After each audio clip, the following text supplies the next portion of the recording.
Hey, so I'm going to talk for a minute while I'm waiting for the last few clumps to dissolve in one of my two pots. I am making deodorant today, in case you couldn't tell with the containers here. This is aluminum free, of course.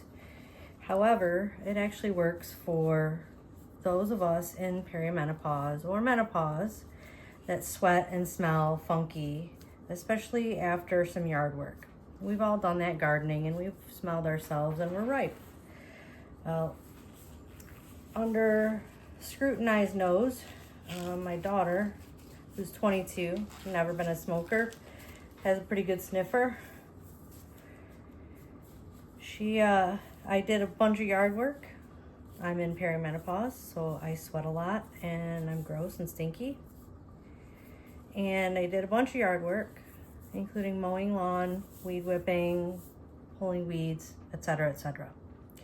At the end of the day, I asked her, sniff my armpits. Yes, it's funny. It's okay. You can laugh.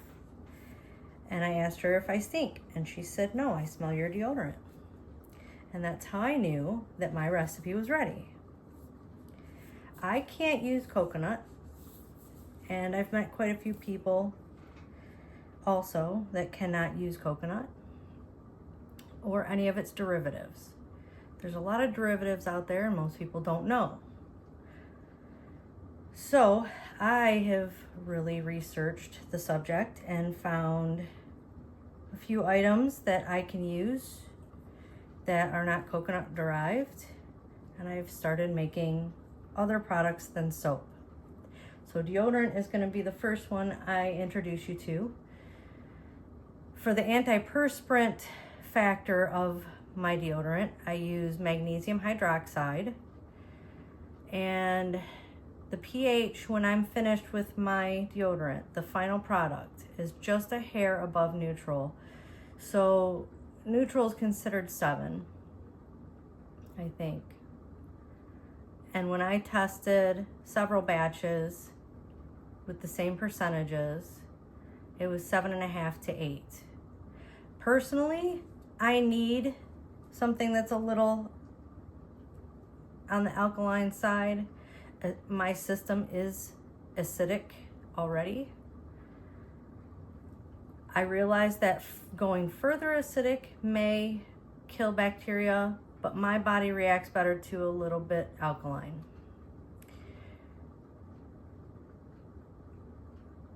And my armpits don't burn, they don't sting, they don't break out in hives, they don't get pimples or ingrown hairs. I don't get any of those issues.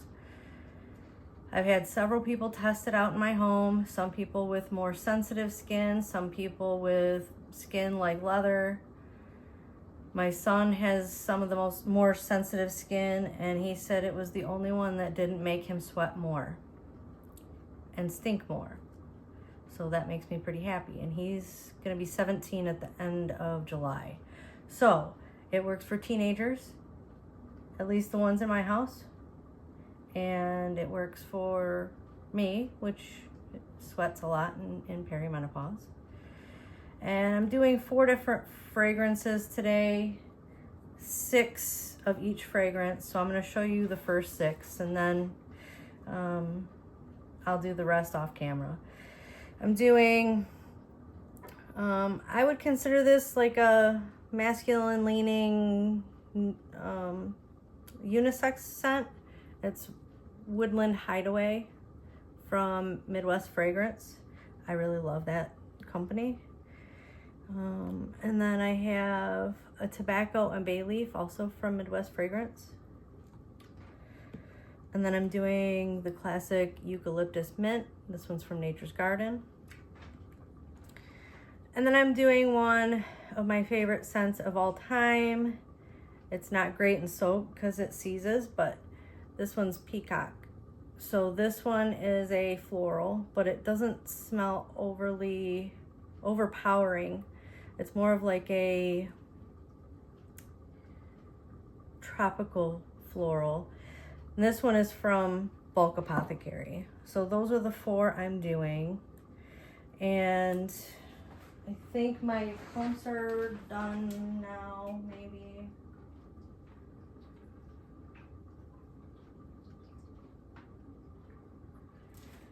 So I use food grade magnesium hydroxide.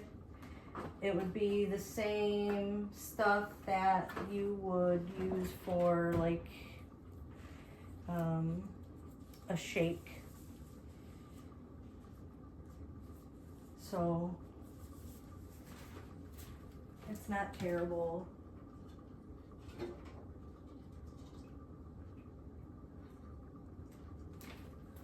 And then my base is responsibly sourced palm kernel from Soper's Choice.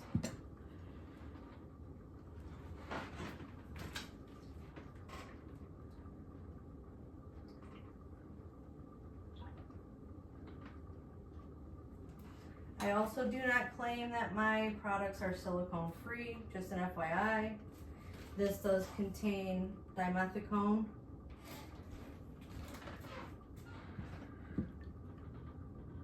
And I find that it goes on smoother using it. So this is the magnesium hydroxide and BTMS and cetyl alcohol. And then I'm gonna pour it into my palm kernel, and then I'm gonna take my stick blender to it.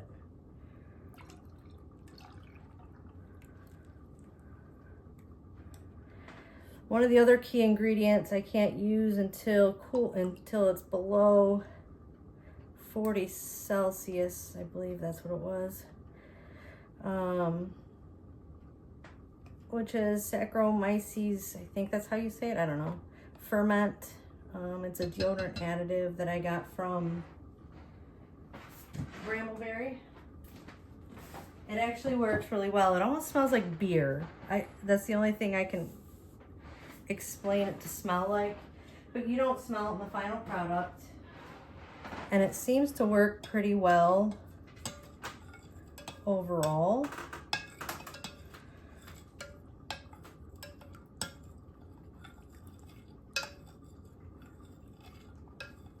And actually I gotta take these down for a moment. And these have all been sanitized with hot soapy water.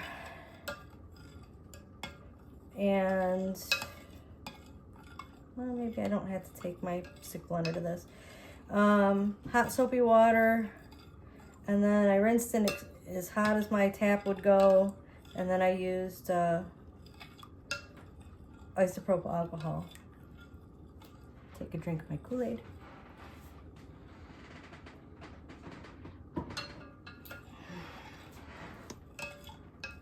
I know it looks like milk, don't it?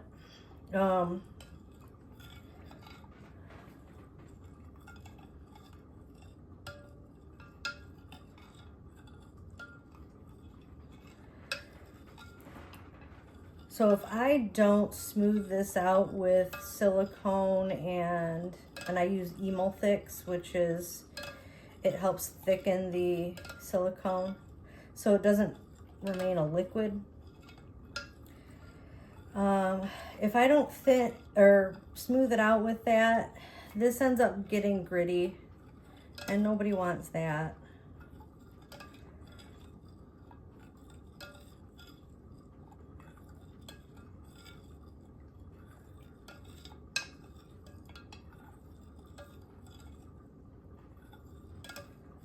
For my preservative, which is very little, I use G-Side Cap. It's from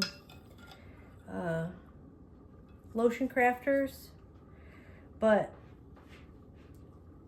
it's phenoxyethanol. I gotta remember, gosh, that's the main ingredient, phenoxyethanol.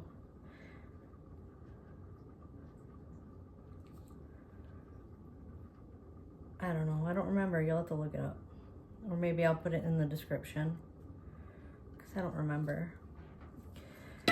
I'm not going to give a recipe though. I'll let you do your own. Usually I don't mind sharing recipes, but this is one that I'm going to keep to myself.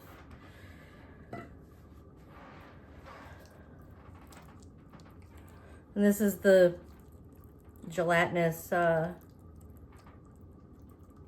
dimethicone and emulsix and G-side cap. And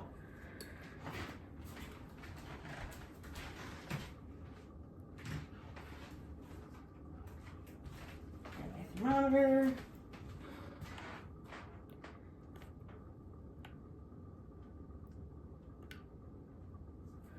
I don't remember what the temperature was supposed to be for G-side cap. I think it was a lot higher. I want to say it was 180 degrees Fahrenheit. So that should be all right.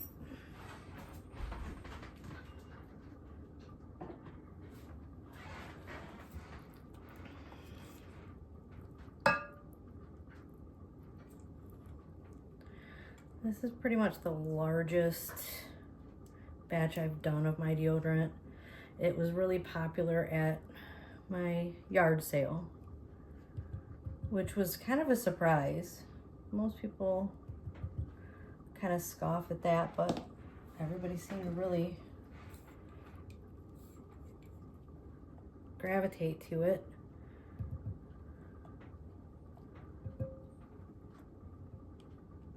I just wish people would let me know how it worked for them and what they'd like to see different. Because I don't mind, I really don't mind having feedback like that, you know, if something, they think I should change something.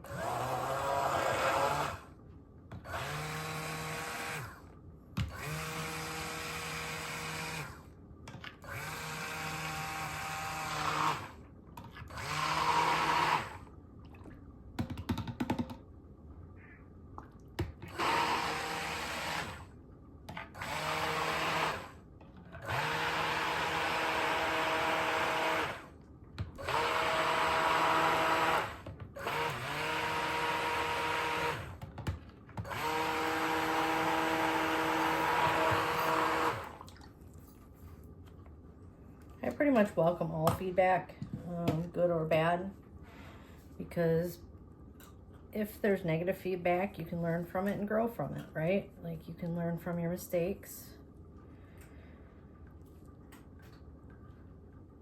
If someone says, well, your deodorant kind of feels draggy, I'd like to be a little bit smoother, which I did have that feedback from someone, and I appreciate it. But, so I increased the dimethicone by a couple percent. Increasing that did seem to help with the drag. See, I keep my underarms shaved, so I wouldn't know if it grabbed hair and pulled, right? So having a man's feedback like that was pretty awesome.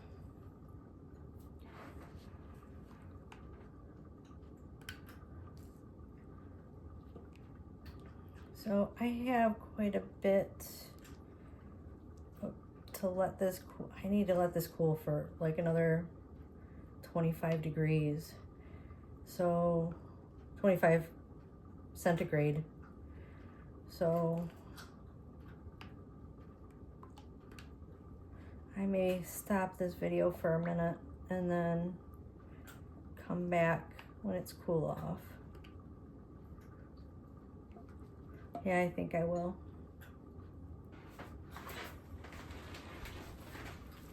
Okay, I'm back. It's finally cool enough. It took forever. I've been sitting waiting like an hour. And yes, I could have put it in the fridge, but then I was worried about it solidifying. It's starting to get a little clumpy now, and I don't want to deal with that.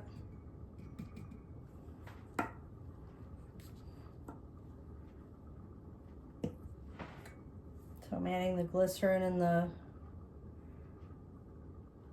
Saccharomyces ferment filtrate.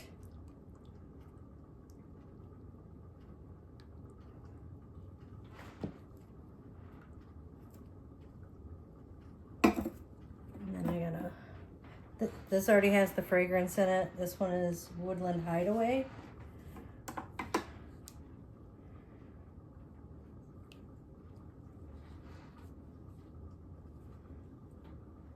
I need to put 15 ounces. Oh, that one had a little bit of a clump in it. Uh-oh, I'm dripping. Oops, I went a little over. Alrighty then. I may be one deodorant short then.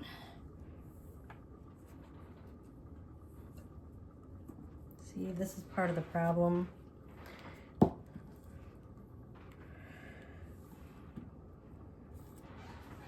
Making a mess.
I'm a little short on that, but that's all right.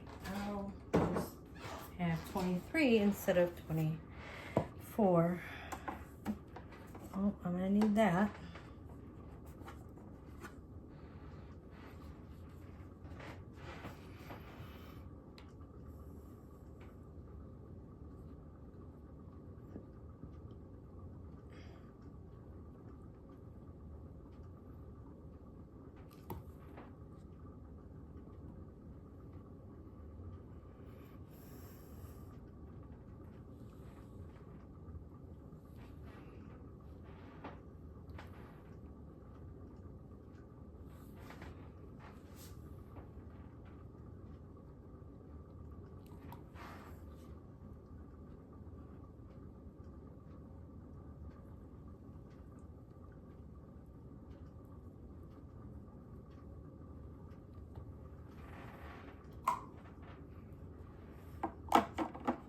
So each of these is supposed to hold 2.5 ounces.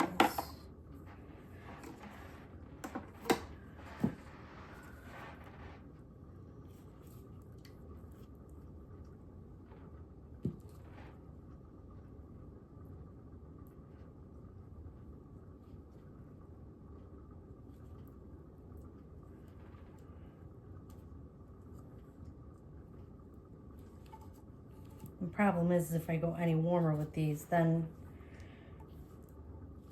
the deodorant additive no longer works.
Sometimes my last one poured out of a container is a little clumpy and I just use it for myself or give it to one of my kids.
I have a feeling this one's going to go to my son because this is not 2.5 ounces.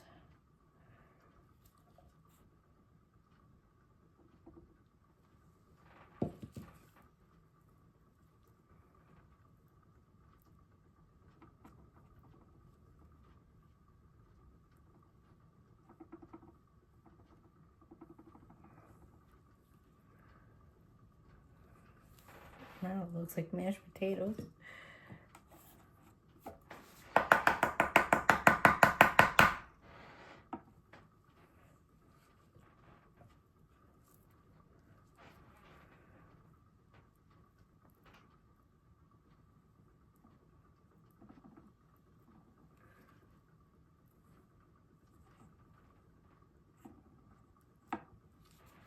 Well, maybe there's 2.5 ounces in there.